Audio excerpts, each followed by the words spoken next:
नमस्कार. आकाशवाणी औरंगाबाद केंद्राच्या बातमीपत्रात मी हर्षवर्धन दीक्षित आपलं स्वागत करतो. ठळक बातम्या. युद्धस्तरावर यंत्रणा राबवून 5-6 दिवसात तूर खरेदी करण्याचे मुख्यमंत्र्यांचे प्रशासनाला आदेश. गाळमुक्त धरण आणि गाळयुक्त शिवार योजना राबवण्यास मंत्रिमंडळाची मंजुरी.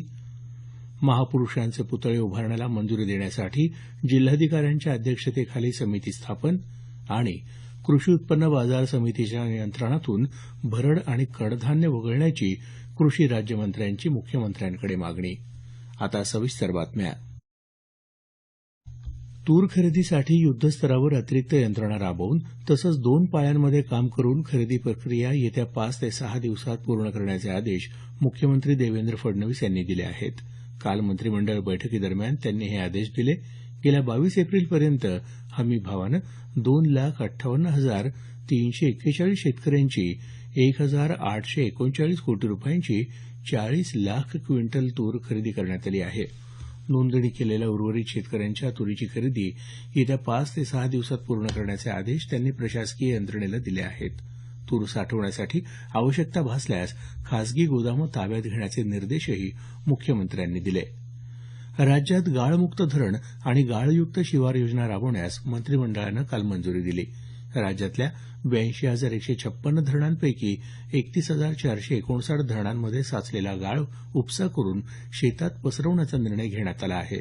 या योजनेमुळे धरणांची साठवण क्षमता वाढण्यासोबतच शेतजमीन सुपीक होण्यास मदत होणार आहे.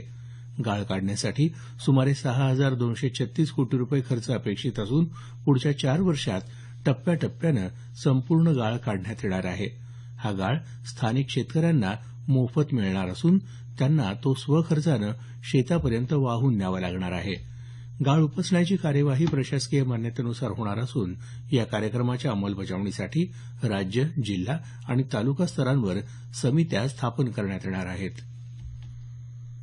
महाराष्ट्र वस्तू आणि सेवा कर कायदा संमत करण्यासाठी विधिमंडळाचं 17 मे रोजी होणारं अधिवेशन आता 20 ते 22 मे दरम्यान होणार आहे. अर्थमंत्री सुधीर मुनगंटीवार यांनी काल मंत्रिमंडळ बैठकीनंतर ही माहिती दिली.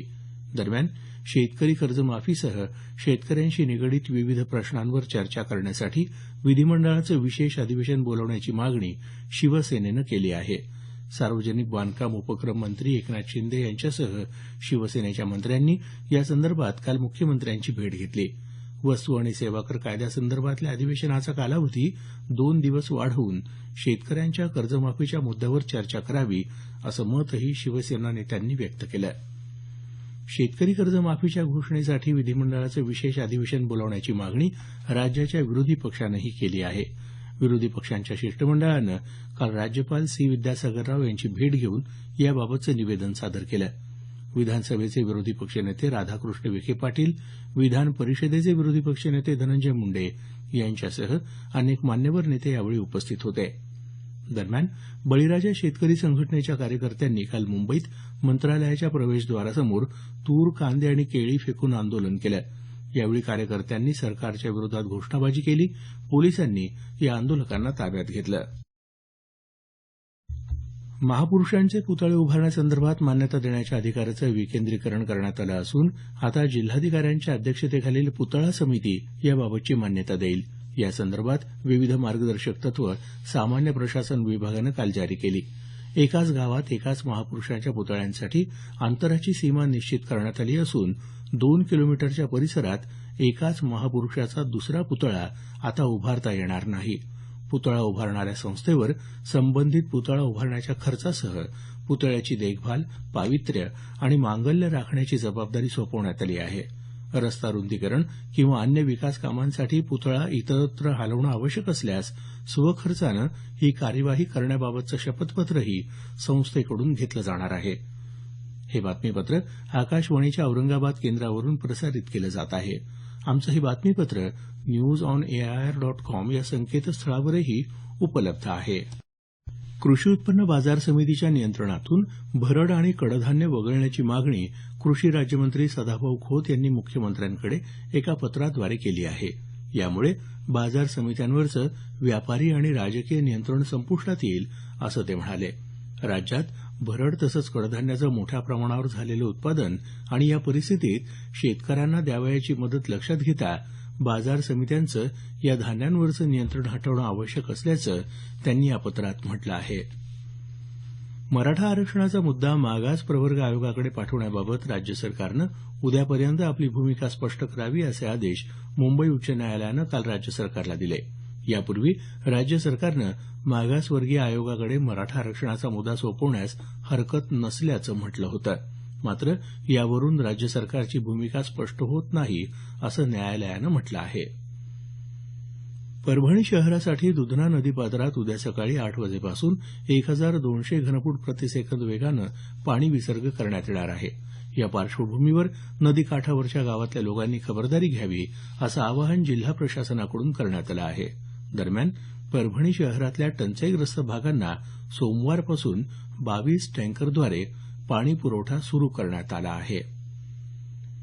उस्मानाबाद जिल्ह्यातल्या शेतकऱ्यांच्या आत्महत्या रोखण्यासाठी सरकारनं जाहीर केलेला निधी लवकरात लवकर उपलब्ध करून द्यावा अशी मागणी राष्ट्रवादी काँग्रेस पक्षानं जिल्ह्याचे पालकमंत्री दिवाकर रावते यांच्याकडे केली आहे. या मागण्यांचं निवेदन पक्षानं काल पालकमंत्री रावते यांच्याकडे सादर केलं.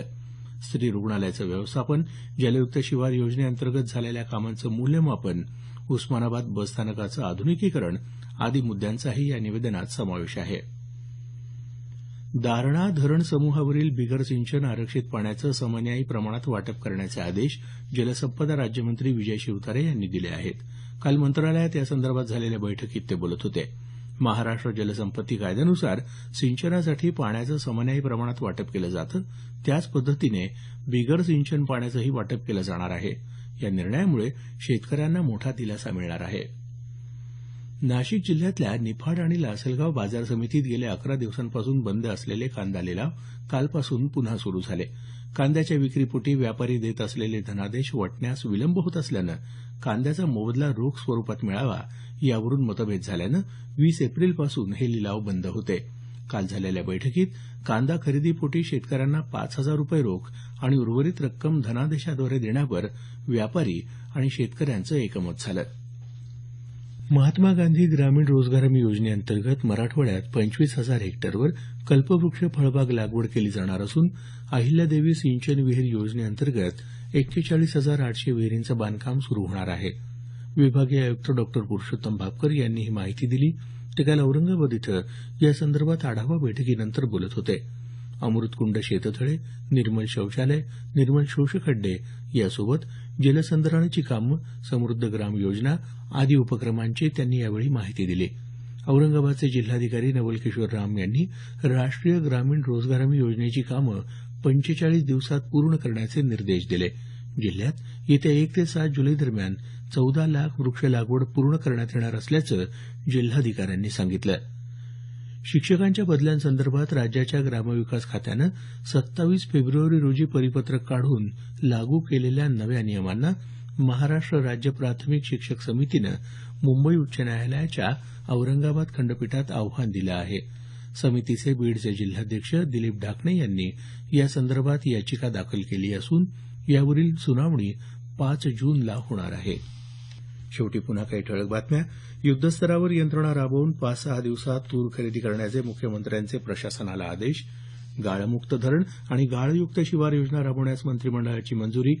महापुरुषांचे पुतळे उभारण्याला मंजुरी देण्यासाठी जिल्हाधिकाऱ्यांच्या अध्यक्षतेखाली समिती स्थापन.